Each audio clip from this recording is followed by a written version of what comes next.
Instructor का qualification है, no person shall be appointed as instructor unless, मतलब उसको इंस्ट्रक्टर का क्वालिफिकेशन क्या होगा? फर्स्ट फार्मूला क्या है इसके लिए? एक मिनट, पहला कंडीशन है रेस्क्यू ट्रेन पर्सन होना चाहिए इसको, ठीक है। दूसरा कंडीशन है 3 इयर्स प्रैक्टिकल एक्सपीरियंस होना चाहिए। प्रैक्टिकल एक्सपीरियंस किसका? बिलो ग्राउंड वर्क का, माइंस का, ठीक है ना। और होल्ड द मैनेजर सर्टिफिकेट, यहाँ फर्स्ट क्लास सेकंड क्लास की बात नहीं कर रहा है, मैनेजर कहीं भी जहां भी लिखा होगा, अब ध्यान रखना कि वो फर्स्ट क्लास या सेकंड क्लास मैनेजर सर्टिफिकेट की बात करता है। सेकंड क्लास मैनेजर सर्टिफिकेट, यार ये बहुत मोटा हो गया, लिखने में दिक्कत हो रहा है। ठीक है, मैनेजर सर्टिफिकेट तीन तीन दो सब में दिया हुआ है पॉइंट। नेक्स्ट क्या बोलता है? माइनिंग गुरुजी ऐप पर कम्बो कोर्स लॉन्च किया है जो एचसीसीएल एमसीएल एग्जाम की तैयारी कर रहे हैं उन छात्रों के लिए।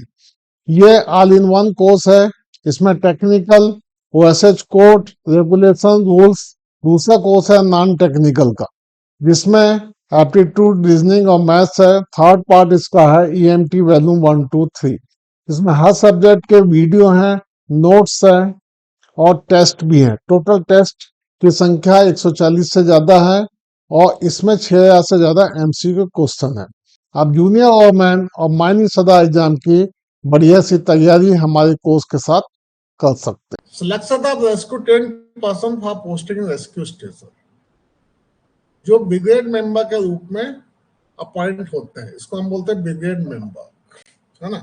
तो यहाँ पे जो नॉट लेस देन 18 मेंबर्स होंगे, ये वाले नॉट लेस देन 18, इसकी बात कर रहा है वो, है ना। तो ये बोलता है कि आपके पास जितने रेस्क्यू ट्रेन पर्संस हैं आपके रेस्क्यू स्टेशन के जुडिक्शन में, तो उसी में से हमको चूज करना होगा अमॉन्गेस्ट द रेस्क्यू ट्रेन पर, जो आपके पास में 200, 300, 400, उसी में से आपको चुनना होगा। और rescue by the superintendent consultation with the manager, यहाँ पे दोनों चीज है, सुपरिटेंडेंट प्लस मैनेजर्स। मतलब कितने सारे मैनेजर है माइन के? 50 मैनेजर, तो 50 मैनेजर उनसे मांगेगा कि भैया तुम्हारे यहाँ कौन अच्छा आदमी है। फिर ये क्या करेगा, अपना रेस्क्यू रूम से इनका रिफ्रेशर ट्रेनिंग के बारे में पता करेगा, लड़का ठीक है तो उसको अपने आप पोस्टिंग ले लेगा, और नहीं तो फिर दूसरे को चॉइस करेगा। अब ये जो रेस्क्यू में ब्रिगेड मेंबर है, ये ब्रिगेड मेंबर की बात कर रहा, ये not less than 1 year but not more than 5 years at the rescue station in one time। मतलब यहाँ पे एक प्रोविजन आ गया है, पहले था कि 1 टाइम ये नहीं लिखा था उसने, तो अब एक बार दोबारा भी आप कर सकते हो। इसका मतलब ये है with the permission of the regional inspector कि 5 साल, एक बार में 5 साल का ऑर्डर निकलेगा, दोबारा फिर 5 साल का। जैसे हमारा क्या होता है कि वर्कमैन इंस्पेक्टर को हम दोबारा रीनॉमिनेट कर सकते हैं, तो यहाँ पे भी रीनॉमिनेट हो सकता है। ये एक बार के लिए दोबारा भी आप कर सकते हो। इसका मतलब बोलने का ये है, ये सब छुपा हुआ है, ये थोड़ा सा कुछ कहीं कहीं इसने अपने को बुद्धू बनाने की कोशिश किया है रूल में, ठीक है। इसमें कटा कुछ नहीं है, मैं बता दे रहा हूँ, एज इट इज है ये पूरा का पूरा रूल, बस ये कलर फला ये सब चेंज हो गया। नेक्स्ट है qualification experience of the rescue room in charge. ये रेस्क्यू रूम इंचार्ज में सबसे पहले तो रटी लेना, आप रेस्क्यू ट्रेन पर्सन है, इसके साथ 3 साल का एक्सपीरियंस है। एक टेबल बना लेना आप ऐसा, है ना, यहाँ पर कि रेस्क्यू सुपरिटेंडेंट के लिए क्या है यहाँ पे, ठीक है ना। उसके हिसाब से आप बना के टिक कर लेना। जैसे भी आपको आड़ा बनाना आड़ा, खड़ा बनाना खड़ा, एक ही साथ आपको दिख जाएगा रेस्क्यू सुपरिटेंडेंट, इंस्ट्रक्टर और रेस्क्यू रूम इंचार्ज, है ना। तो तीनों चीज दिख जाएगी। यहाँ पे क्या करना आपने, यहाँ पे सुपरिटेंडेंट, यहाँ पे इंस्ट्रक्टर, यहाँ पे लिखना रेस्क्यू ट्रेन पर्सन, यहाँ लिखना एक्सपीरियंस और क्वालिफिकेशन। 3 चीज लिख लेना आप अपना और बना लेना लाइन खींच खींच के, है ना। तो क्या एक ही बार में एक छोटा सा चुटका में ठीक टाइप बना लेना, बढ़िया हो जाएगा। यहाँ पे मैनेजर आज सुपरवाइजर सर्टिफिकेट, ये देख के मैं थोड़ा हैरान था। ठीक है, नया रेगुलेशन में माइनिंग सरदार ओवरमैन को इसने ओवरमैन को माइनिंग सुपरवाइजर डिक्लेयर कर दिया, मतलब अब वो चेंज नहीं करेगा। उसके ऊपर बहुत प्रोटेस्ट आए, बहुत मेल गया, हमने भी भेजा, बहुत लोगों ने भेजा, किंतु मुझे नहीं लगता कि वो चेंज करेगा, क्योंकि यहाँ पे डेजिग्नेशन दे ही दिया ओवरमैन का, दे दिया ना, दिख रहा है आपको, और दे देगा तो फिर यहाँ चेंज करेगा, तो ये काम तो करेगा ही। ठीक है, नेक्स्ट क्या बोलता है, इक्विपमेंट। इक्विपमेंट के बारे में 131 है ये, rescue station and rescue room there shall be provided and maintain immediate use, मतलब आपको तुरंत यूज करने लायक होना चाहिए, कि उसमें 1 घंटा 2 घंटा नहीं लगना चाहिए। apparatus and equipment specified by the chief inspector through general और स्पेशल ऑर्डर। अब जो आपके पास में पुराना इंस्ट्रूमेंट रखने की बात हुई है, उसने रूल को लिए नहीं बोला है, समझ रहे हो। बाकी रेस्क्यू रूम और रेस्क्यू स्टेशन तो वही रहेंगे, तो नेचुरली इक्विपमेंट भी वही रहेंगे, इसलिए पुराना जो इक्विपमेंट है वो पढ़ लीजिएगा। इसका जो टेबल है उसके हिसाब से ही पूछेगा, क्योंकि 3 साल के लिए आपको छूट दे रखा है रेस्क्यू रूम और रेस्क्यू स्टेशन के लिए, तो इक्विपमेंट के लिए भी इनडायरेक्टली छूट तो है ही है, जब तक कोई उसका ऑर्डर स्पेशल ना निकल जाए। बहुत ऑर्डर आएंगे, अभी देखना ना आप, वो इसमें भी आएंगे और वो एचएस में भी आएंगे। जैसे रेगुलेशन में पिछले बार आए थे, ढेर नोटिफिकेशन आया था, वो किताब ही थी पूरी की पूरी। चीफ इंस्पेक्टर कम फैसिलिटर छोड़ दो, जनरल और special order. General order particular किसी कंपनी के लिए, जनरल सब ऑल ओवर इंडिया के लिए, स्पेशल ऑर्डर किसी पर्टिकुलर कंपनी के लिए, पर्टिकुलर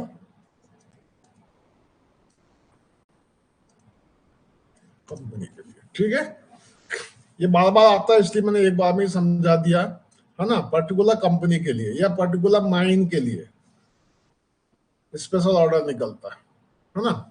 यहाँ पे बोलते हैं below ground mine no rescue room is located. ठीक है, तो there shall be the apparatus equipment as specified the chief inspector. अब मान लो आपको अचानक ही तो बना नहीं लेगा ना रेस्क्यू रूम, तो ये बोलता है कि उस माइन के पास जहां पे रेस्क्यू रूम भी नहीं है, रेस्क्यू स्टेशन भी नहीं है 35 किलोमीटर के अंदर में, और वहां पर, ठीक है ना, तो क्या बोलेगा, chief inspector general special order से निकाल देगा कि उसको क्या मेंटेन करना है। अभी तक उसने नहीं निकाला, जल्दी निकाल देगा ये ऑर्डर्स, है ना, निकाल देगा तो उसको पढ़ना पड़ेगा, है ना, और ये निकलने में ज्यादा टाइम लगने वाला नहीं है। ठीक है, लिख दिया उसने, किसको दे दिया, डीजीएमएस को बहुत काम दे दिया अभी इस गवर्नमेंट ने, बेटा ये भी सब निकालो, और डिपार्टमेंट बना दिया उसने, कमेटी बना दिया है सब, इतना देरी नहीं करता। 8 तारीख को निकला, 9 तारीख को, ये सब पता था उनको पहले से ही, दे वर mentally prepared last 2 to 3 months, है ना, सब पता था उसमें। इसमें चेंज नॉर्मली गजट नोटिफिकेशन जो आता है ना 45 डेज का, पहले 2 months था, अभी 45 डेज, याद रखना 45 डेज, है ना, पूछ सकता है ये आपको देता काय के लिए, ऑब्जेक्शन भेजने के लिए, हिंदी में लिख देता हूं मैं, भेजने के लिए।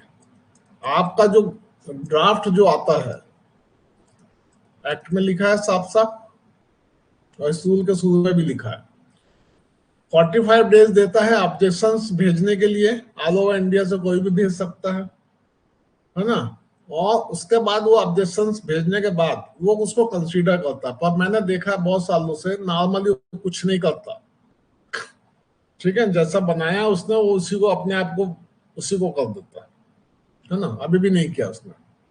तो अब यहाँ पे क्या बोलता है कि यहाँ पे चल कोई चेंजेस होने वाले नहीं है, अब जो दे रहा है वही करो। तो यहां बोला है कि self content breathing apparatus, self content breathing apparatus ये हो गया। shall be provided at a rescue station and rescue room, ये बहुत अच्छा क्वेश्चन आएगा। ये सेम टाइप के होना चाहिए और एक ही कंपनी के होना चाहिए।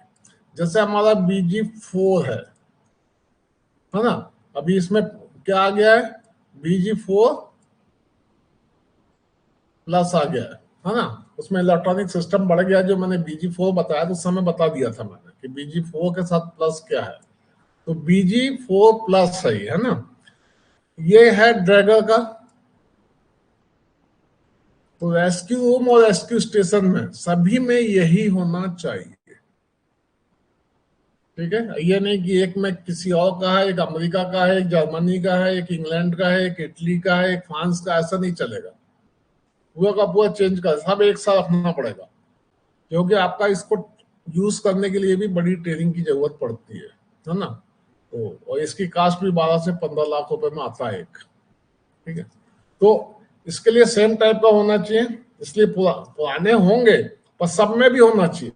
जैसे अदर इक्विपमेंट है BG174, तो ये भी आपके पास सब में होना चाहिए, नहीं तो इसको बाजू में रख दो, ठीक है ना। पर नॉर्मली आज की डेट में इसी का यूज हो रहा है। Following apparatus equipment provided under the sub 1, 2, 3 shall be type standard approved by the chief inspector of mines। जो भी इक्विपमेंट यहाँ पे रखोगे रेस्क्यू रूम और रेस्क्यू स्टेशन में या माइन लेवल पर, माइन लेवल का प्रोविजन आने वाला है, उसमें स्टैंडर्ड जो होगा वो approved by the chief inspector के द्वारा अप्रूवल होगा, तब उसी को रख सकते हैं। विदाउट अप्रूवल वाले को आप नहीं रख सकते। अब क्या क्या बोलता है वो, ब्रीथिंग apparatus, स्मोक हेलमेट, ठीक है ना, ये सब अप्रूव्ड होना चाहिए। Reviving apparatus, electrical safety lamp, flame safety lamp, gas detector, self rescue, जितने भी apparatus होंगे सब स्टैंडर्ड टाइप होंगे और DGMS से अप्रूव्ड होंगे, चीफ इंस्पेक्टर से, ठीक है। अब ये बोलता है कि breathing apparatus and every flow meter shall be adjusted, ठीक है। यहाँ पे आगे क्या बोलता है कि जो ब्रीथिंग apparatus है, सेल्फ कंटेंट ब्रीथिंग apparatus है ना, यहाँ पे जो है ये एंड एवरी फ्लो मीटर इसी से रिलेटेड है, be adjusted tested purity of the oxygen, उसमें ऑक्सीजन की प्योरिटी कितना है जो ब्रीथिंग apparatus के अंदर यूज करोगे, इसका जो टेस्टिंग होगा such a manner as specified the chief inspector. मतलब ये जब जैसे ही आएगा ये क्वेश्चन बन जाएगा, उसके लिए कंडीशन लगा देगा वो, है ना। इसका एक एडवांटेज है कि क्या हो रहा कि अभी जैसे BG170 आपका BG4 आ गया, फिर BG4 प्लस आ गया। अब इसका नाम है BG4, जिसके पास वो प्लस यूज कर सकता क्या, इसलिए चीफ इंस्पेक्टर को पावर देके रखा है। वो समझ, नहीं तो रूल को चेंज करना फिर आसान नहीं होता है। तो इसी के लिए उसने क्या किया है कि बहुत सारे पावर दे दिया, सबका अलग अलग फ्लो मीटर है, सबका प्योरिटी ऑफ ऑक्सीजन अलग अलग है। तो उसके हिसाब से अभी अमेरिका ने भी बहुत बड़ा एस्टेब्लिशमेंट बना लिया है, ठीक है ना, वहां से भी ब्रीथिंग apparatus आने लगे अभी इंडिया में। कंपटीटर बन गया है ड्रैगर का, ठीक है। तो इवेंट ऑफ एन एक्सीडेंट, मान लो किसी एक्सीडेंट होता है, कहां पे, बिलो ग्राउंड माइन में, किसकी वजह से, apparatus की वजह से, मतलब रेस्क्यू apparatus की वजह से कोई एक्सीडेंट होता है रेस्क्यू एंड रिकवरी वर्क के टाइम, तो 24 घंटे के अंदर मैनेजर का रिस्पॉन्सिबिलिटी है रिपोर्ट देना, किसको, चीफ इंस्पेक्टर और रीजनल इंस्पेक्टर को। बट आगे कंडीशन क्या है, ये तो बोल दिया उसने, इसमें लिखेगा कैसे देना है, कौन, अभी फॉर्म 1 था, है ना, अभी फॉर्म 2 था पहले, इसके लिए फॉर्म 2 आता था, अब मैं नहीं लिखूंगा, कंफ्यूज हो जाएंगे। तो फॉर्म 2 आता था, किंतु अब बोलता है कि कैसे भेजना है, यहाँ पे फॉर्म के बारे में क्लियर कट लिख रहा है।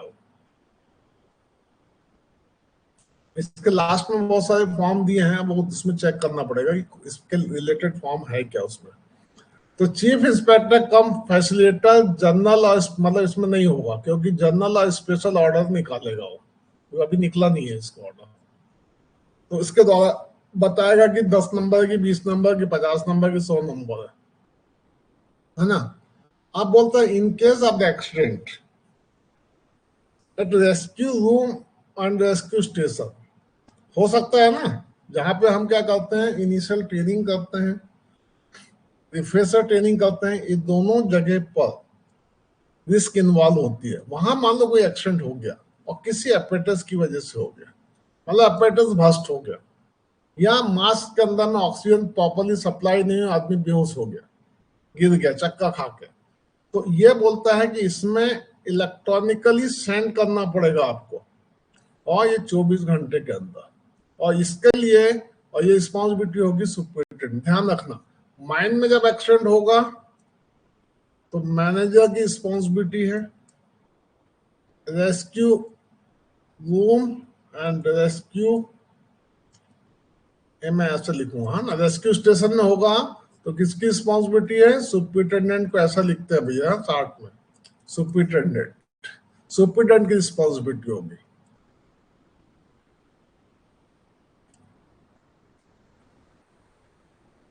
मैं अलग से इसलिए लिख देता कि आपके नोट्स के रूप में कन्वर्ट हो जाता है ना। किस केस में, एक्सीडेंट केस में, है ना। ये एक्सीडेंट यदि होता है माइन में, यहां होता है या यहां होता है, तो यहाँ पे मैनेजर का रिस्पॉन्सिबिलिटी है, यहाँ सुपरिटेंडेंट का रिस्पॉन्सिबिलिटी है, ठीक है ना। और इसको यहाँ पे रेस्क्यू स्टेशन वाला में बोलता है कि आपको इलेक्ट्रॉनिकली सेंड करना पड़ेगा 24 घंटे के अंदर। ये पॉइंट बहुत इंपॉर्टेंट है मेरे हिसाब से, और ये भी काम का है।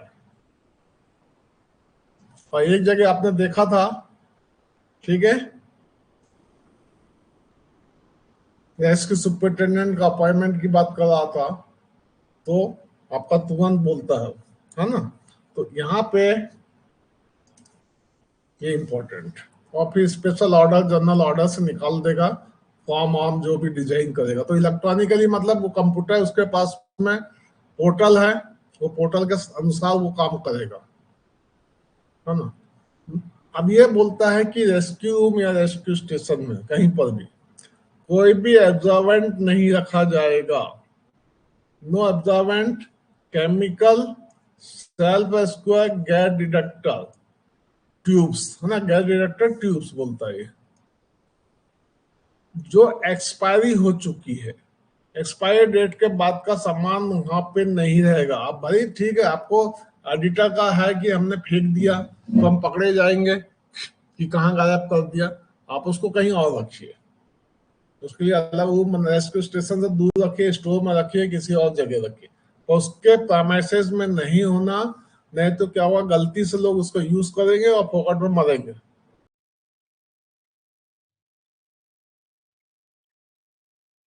ठीक है ना। Rules 132, duties and responsibility of the superintendent, इसकी ड्यूटी एंड रिस्पॉन्सिबिलिटी क्या है, ठीक है। इसका काम है कंट्रोल करना, rescue station and rescue room दोनों इसके अंदर में आता है, समझ गए आप, दोनों, rescue room and rescue station. हम लोग रेस्क्यू रूम को ऐसा लिखते हैं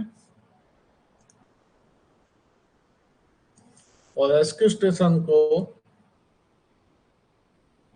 ऐसा लिखते हैं, ठीक है। RS भी लिख सकते हैं बट ऐसा लिखते हैं नॉर्मली, कभी कभी हम लोग RS भी लिखते हैं, पढ़ाने के टाइम पे यही तरीका यूज होता है, उससे टाइम वेस्ट नहीं होता, ठीक है। सुपरिटेंडेंट जो होगा वो shall ensure the rescue equipment, apparatus at rescue station, rescue room और माइन पे, ये तीनों जगह पर जो भी होगा, ठीक है ना।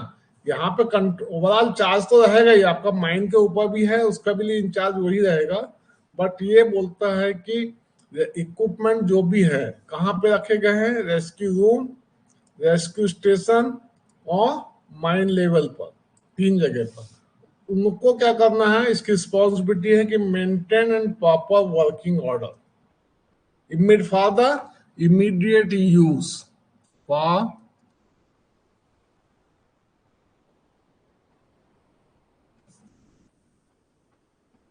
Immediate use. ठीक है। दूसरा चीज है इंस्पेक्शन इंस्ट्रक्टर के द्वारा रेगुलर इंटरवल पे हो रहा है कि नहीं, मतलब स्पेसिफाइड इंटरवल जो वो डिसाइड करेगा। और tested adjustment are made accordingly, जो डीजीएमएस ने टेस्टिंग और एडजस्टमेंट के लिए जो प्रोविजन बनाएगा उसके हिसाब से हो रहा कि नहीं हो रहा। ये किसकी ड्यूटी है? रेस्क्यू सुपरिटेंडेंट की। हम रेस्क्यू सुपरिटेंडेंट की ड्यूटी पढ़ रहे हैं, ध्यान रखना। अब सुपरिटेंडेंट का रिस्पॉन्सिबिलिटी एक और है कि जो स्पेयर पार्ट्स हैं, ठीक है, stock of spare parts and supply are kept, maintain rescue equipment and apparatus in proper working order। ये जो आपको स्पेयर पार्ट्स मिल रहे हैं वो क्वांटिटी भी आपके पास होनी चाहिए और प्रॉपर वर्किंग ऑर्डर में भी होना चाहिए। नहीं तो भला स्पेयर पार्ट्स ही खराब हो गया, अच्छा नहीं है, उसको रखना पड़ेगा। और जो रिकॉर्ड मेंटेन किए जाएंगे इंस्ट्रक्टर के द्वारा, ठीक है ना, तो उसके ऊपर में काउंटर साइन भी करना होगा उसको। जो भी record rescue room and rescue station में मेंटेन किए जाएंगे, यहाँ पर काउंटर साइन कौन करेगा? ये तो करेगा ही करेगा यहाँ इंस्ट्रक्टर, बट काउंटर साइन करना इसकी रिस्पॉन्सिबिलिटी कि भैया आपका जो इंस्ट्रक्टर ने लिखा है वो आपने देख लिया, गलत सही जो भी होगा वो आप समझा सकते हैं उसको। यहाँ पे सुपरिटेंडेंट का रिस्पॉन्सिबिलिटी और बढ़ता है कि जो पर्सन सिलेक्ट होता है इसके लिए इनिशियल ट्रेनिंग के लिए, ठीक है, and those undergo the refresher training, ठीक है ना, course instructor and practices में भी अप्रूव्ड बाय चीफ इंस्पेक्टर। इसका रिस्पॉन्सिबिलिटी है कि चीफ इंस्पेक्टर के द्वारा जो कंडीशन लगाई जाएगी उसी के अनुसार इनिशियल ट्रेनिंग भी होगी और उसी के अनुसार रिफ्रेशर ट्रेनिंग भी होगी। ये जवाबदारी किसके सिर पे आती है? सुपरिटेंडेंट के सिर पर। अब ये सुपरिटेंडेंट का रिस्पॉन्सिबिलिटी और है एक और कि रेस्क्यू रूम में, ठीक है, apparatus and equipment under their control, यहाँ पे पीरियडिकल इंस्पेक्शन होना चाहिए। वो बीच बीच में जाके, क्योंकि रेस्क्यू स्टेशन में तो बैठा है, वहां तो कोई दिक्कत नहीं है उसको, है ना, रेस्क्यू स्टेशन में, बट रेस्क्यू रूम में उसको जाना पड़ेगा बीच बीच में, ठीक है ना, और उसको इक्विपमेंट को चेक करना पड़ेगा, देखना पड़ेगा। चेक तो इंस्ट्रक्टर लोग करेंगे या, है ना, अंडर देयर कंट्रोल, उसके कंट्रोल में जो भी होगा वो सबकी रिस्पॉन्सिबिलिटी के सिर पे आती है। अब आता है emergency at below ground mine. यदि कोई इमरजेंसी खदान में आती है तो इसका एक क्या ध्यान रखना, भले ही वो जीएम लेवल का हो चाहे सीएमडी लेवल का हो, कौन? रेस्क्यू स्टेशन का सुपरिटेंडेंट, है ना। ये खदान पे जाके हिंदी भाषा में होशियारी नहीं मारेगा, है ना। वो अपना इक्विपमेंट देखेगा, ब्रिगेड मेंबर देखेगा, एस्क्यूटेंट पर्सन देखेगा, बट वो काम वही करेगा जो असाइंड बाय द मैनेजर होगा। अंडरग्राउंड में जबरन कुछ भी करने की कोशिश नहीं करेगा। हाँ, वो अपना किसको अंडरग्राउंड जाना है बैग लेके, किसको नहीं जाना, वो डिसाइड करेगा। किसने, मैनेजर ने बोला कि भैया मुझे 2 रेस्क्यू टीम चाहिए, वो बना के दे देगा, खदान भी जाएगा, किंतु इसको कहाँ रेस्क्यू एंड रिकवरी वर्क करना है उसमें इसका कोई रोल नहीं। और यदि उसको खदान में काम भी है तो वो मैनेजर डिसाइड करेगा कि सर आप यहाँ जाइए और फ्रेश एयर बेस का इंचार्ज बन के बैठिए, है ना। वो अपने मन से कुछ नहीं कर सकता। और यदि मैनेजर नहीं है तो उसकी जगह जो भी प्रिंसिपल ऑफिसर चार्ज में होगा उसकी बात सुनेगा, उसके द्वारा आपको असाइन किया जाएगा। ये बहुत बड़ा पॉइंट है। अब ये क्या करेगा, जब कोई इमरजेंसी अटेंड कर रहा है, ये कौन? सुपरिटेंडेंट, तो इसकी रिस्पॉन्सिबिलिटी होती है कि डेली रिपोर्ट बनाकर भेजेगा इसको within and complete report within 24 hour. ये 2 चीज है यहाँ पर। यहाँ पे एक, इसको दोनों को समझ लेना। एक पॉइंट ए है और एक पॉइंट बी है, ठीक है ना। ये बोलता है कि आप डेली डेली एक रिपोर्ट भेजिए किंतु जब आपका रेस्क्यू एंड रिकवरी वर्क खत्म हो गया तो उसका एक कंप्लीट रिपोर्ट बनेगा, उसको 24 आवर्स के अंदर में भेज देना होगा। इसको ऐसा नहीं है कि completion of rescue and recovery work साफ साफ लिख रहा है, कंप्लीशन ऑफ रेस्क्यू। यहाँ पे कंफ्यूज हो जाओगे जब पढ़ोगे ना रूल को, तो आपको समझ में नहीं आएगा। इसलिए हमको टीचर की जरूरत पड़ती है, क्योंकि आप जितना पढ़ते हो उससे ज्यादा हमको पढ़ना पड़ता है। ठीक है, आपको लगता होगा कि ये बनाने में टाइम, साथ में इसको पढ़ते हुए बनाने में, कलर करने में, इसमें बहुत टाइम जाता है। बट ये है कि टीचिंग ऐसे ही होती है, यदि ढंग से टीचिंग करना तो ऐसे ही करना पड़ता है। इसलिए हमारे प्लेटफॉर्म में बहुत बच्चे आते भी है ना। Completion of the rescue and recovery work किसको देना पड़ेगा? इंस्पेक्टर को और चीफ इंस्पेक्टर दोनों को बताना पड़ेगा। मान लो किसी माइन में ए माइन है, कोई भी मान लो ए माइन है या एक्स माइन है, इसमें इमरजेंसी आ गई तो यहाँ पे इस माइन के अंदर में जो इमरजेंसी आ गई उसकी रिपोर्ट उसको 24 घंटे डेली देना पड़ेगा। और जब 10 या 15 दिन के बाद खत्म हो गया तो उसको कंप्लीट रिपोर्ट देना पड़ेगा रेस्क्यू रिकवरी वर्क खत्म होने, after completion of the rescue and recovery work to the, मतलब जैसे खत्म होगा उसके 24 घंटे के अंदर आपको रिपोर्ट दे देना होगा। ऐसा नहीं कि साहब बना रहा हूँ, रखी है, कल भेज दूंगा, ऐसा नहीं होता है। ठीक है। नेक्स्ट पॉइंट है पॉइंट नंबर 9। आप इसको किताब के साथ मैच भी कर सकते हैं, ये कुछ चेंज नहीं हुआ है। बाउंड पेज बुक, इसके अंदर में superintendent shall maintain the bound page book, है ना, in retrieval and non editable, है ना, इलेक्ट्रॉनिक फॉर्म। इसके लिए जो किताब मेंटेन करेगा वो इलेक्ट्रॉनिक, एक तो किताब मेंटेन करेगा या इसको पोर्टल रहेगा जो आप उसको बाद में खोल के देख सकते हैं। मतलब डीजीएमएस को भेजेंगे, रिट्रीवल का होता है मतलब उसको खोल के देखा जा सकता है, बट नॉन एडिटेबल, मतलब आपने यदि बनाया है तो भी जैसे जमा कर दिए, जैसे क्या बोलते हैं हम बैंक का खाता खोलते हैं ना, तो हमको उसमें से पैसे निकालने का पावर देता है, ट्रांसफर करने का। आप एक बार देख सकते हैं, बट उसके अंदर इतने सारे डाटा है कि आप कुछ नहीं कर सकते। आप रिट्रीव कर सकते, देख सकते हो, बट आप एडिट नहीं कर सकते। वो एडिट कौन करेगा? बैंक करेगा। यहाँ पे एक बार भर के सबमिट कर दिया इसने, किसने?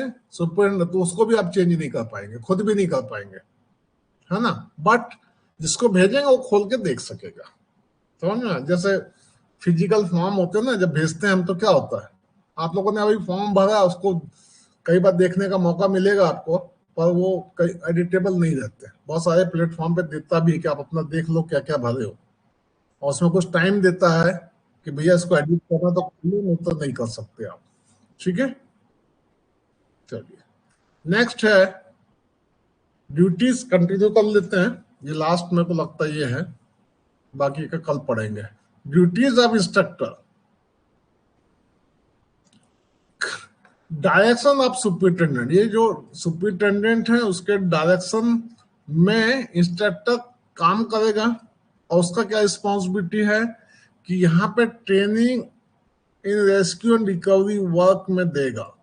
Impart course instruction and practice to the person selected for training in rescue work, मतलब क्या हो गया? इनिशियल ट्रेनिंग देगा ये।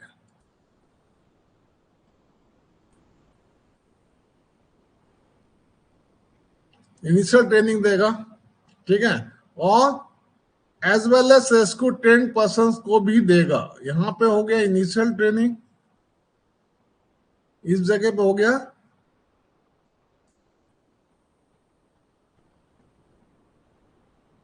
Refresher training. ठीक है,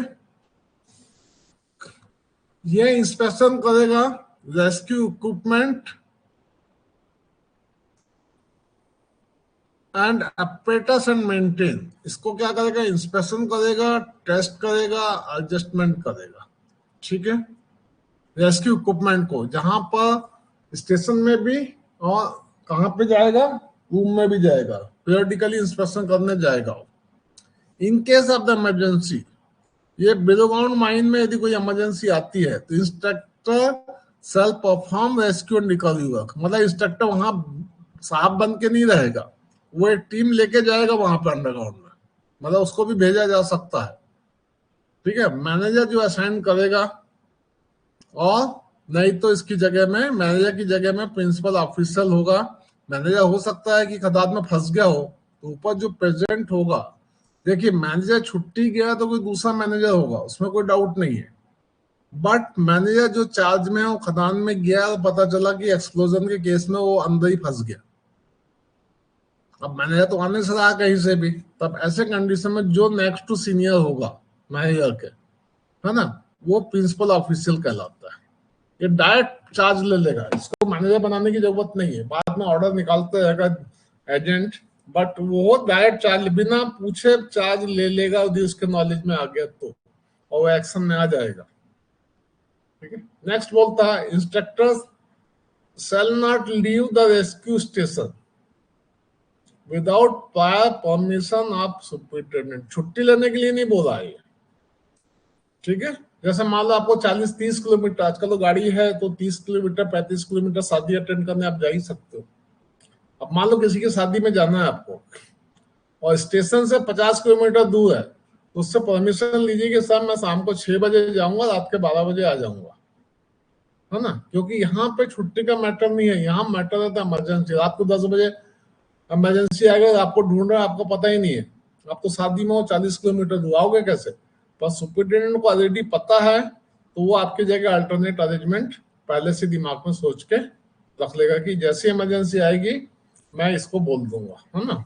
इन एब्सेंस ऑफ सुपरिटेंडेंट, सुपरिटेंडेंट नहीं रहने पर instructor shall in charge of rescue station, मतलब जो सीनियर होगा, 2 इंस्ट्रक्टर हैं, कहीं कहीं देखिए मिनिमम 2 बोलता है, ये मिनिमम 2, बट इससे भी ज्यादा हो सकते ना, 3 हो सकते, 4 हो सकते, 5 हो, उससे कोई कमी थोड़ी है भाई। मैनेजमेंट यदि वहां पे देता है 2 आदमी के बदले, तो बोलेगा सुपरिटेंडेंट के साथ मेरे 2 से काम नहीं चलता, यहाँ पे बहुत रेस्क्यू इनिशियल ट्रेनिंग हो रही है, ठीक है, तो आदमी देना पड़ेगा भाई। इनमें से जो सीनियर होगा उसको आप सुपरिटेंडेंट बनाएंगे। हाँ, 60 दिन से ज्यादा अगर ये एब्सेंट करता है तो एक रेगुलर सुपरिटेंडेंट आपको पोस्ट करना पड़ेगा, जिसमें rescue trend person, first class certificate और 5 इयर्स का एक्सपीरियंस होना चाहिए। तो इंस्ट्रक्टर में यदि कोई होगा उसी क्वालिफिकेशन का, तो उसको अपॉइंट कर दिया जाएगा, या मैनेजमेंट चाहता है कि नहीं किसी और को लाना, तो उसको लेके आ सकता है ना। इसका यहाँ पर ग्रेड नहीं है, ये ध्यान रखना कि जीएम लेवल का होगा कि एजेंट लेवल का होगा, मैनेजर लेवल का होगा, पर इंस्ट्रक्टर से सीनियर होना चाहिए, तब तो कंट्रोल करेगा। ठीक है, चलिए, तो आज से क्लास यहाँ खत्म करते हैं।